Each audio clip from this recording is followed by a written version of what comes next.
Dear students, I hope you all are well. Today we will start chapter number 2, Introduction to Java. Java is a programming language and it was developed by James Gosling. This language was initially called Oak. Why? Because an oak tree was stood outside the Gosling's office, and then later it was renamed Java. Why? After Java coffee. It was just an interesting story. Java is based on object-oriented programming concept. The main feature of the Java is it is based on object-oriented programming concept. There are so many features of Java. First one is simple. Java programming language is very simple because it provides many assisting tools. Due to those tools, it is easy to learn. Also, compilation process means when we will compile the Java program, it will show the error if there is any error in the program. So it will be easy to remove if we know the error in our program. Next feature of Java is platform independent. This is also very important feature of Java, platform independent. Means once if we will write the Java program, it can be executed on any platform. Means with any type of processor it will be able to execute, like Windows, Unix, Mac operating system. Why? Because due to the property, due to the interpreter Java virtual machine.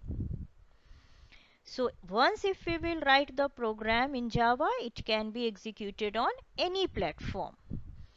That's why it perform the property write once, run anywhere. Next feature of Java is portable. What do you mean by portable? Portability refers to the ability of a program to run on any platform without changing the source code of the program. This is also related the feature platform independent. Portability is related to platform independent because it shows the ability of a program to run on any platform. Once it will be written and it can run on any platform. Due to this reason, it also execute the property write once, run anywhere, or in short form you can say WORA. Next feature is object oriented. Object oriented means it follow again the features of abstraction, encapsulation, inheritance, polymorphism. These are the basic concept of object oriented programming which is followed by the Java. Already we discussed these concepts in previous chapter. Next one is robust. What do you mean by robust? Java provides powerful error handling mechanism. Means Java provide the mechanism of exceptional handling. What do you mean by exceptional handling? Exception refers to the runtime errors. Runtime errors, or you can say that exceptional situation of errors. For example, you all know that a number cannot divide by 0. You all know that. But if in your program, if you will give this in your program, means you are dividing any number, any variable by 0, it will give the result? No, it will not give the result.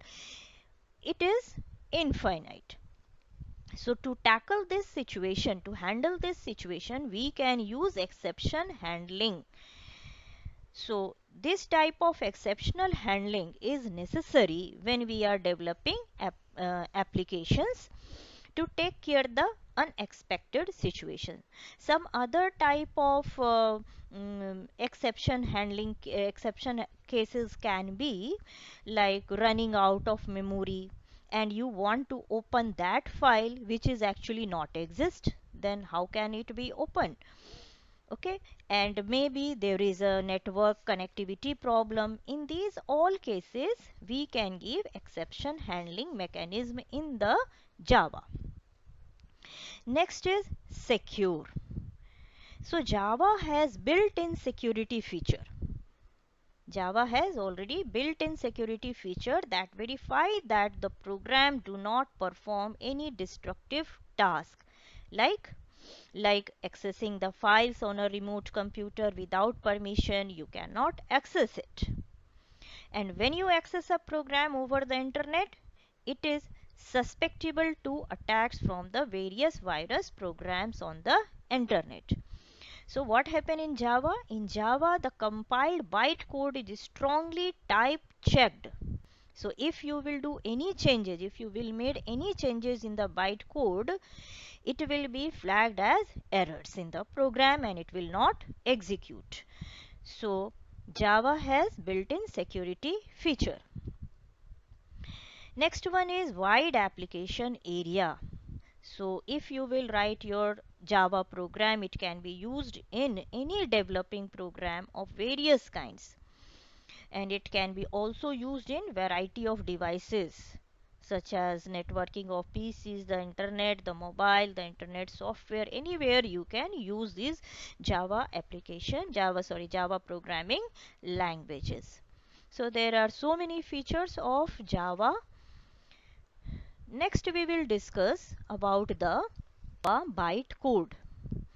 What do you mean by Java bytecode? You all know that when we are writing the program means we are writing the program, that is the source code, and we are converting into object code means in machine language.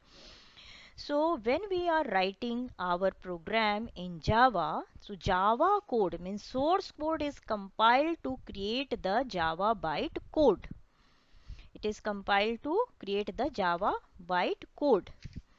Okay, and it is processed by the Java virtual machine.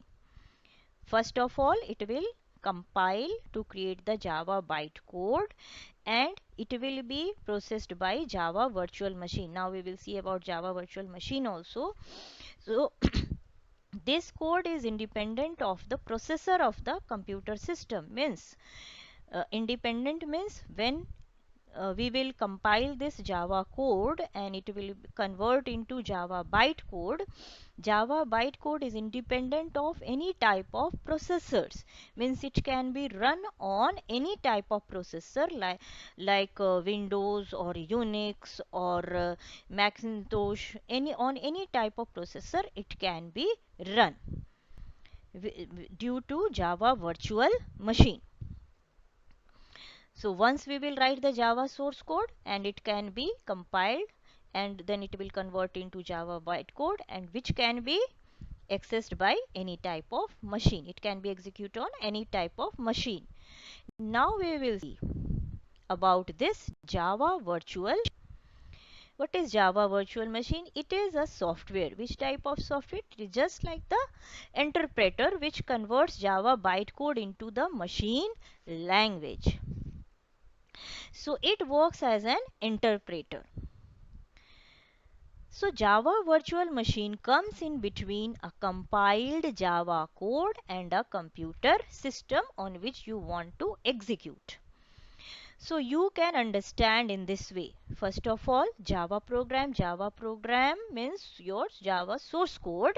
Then it will be compiled by Java compiler and then it will convert into Java bytecode. And this Java bytecode can be executed on any computer system due to which machine? Java virtual machine. Okay, so remember that Java virtual machine is very important interpreter in the case of Java programming. Okay,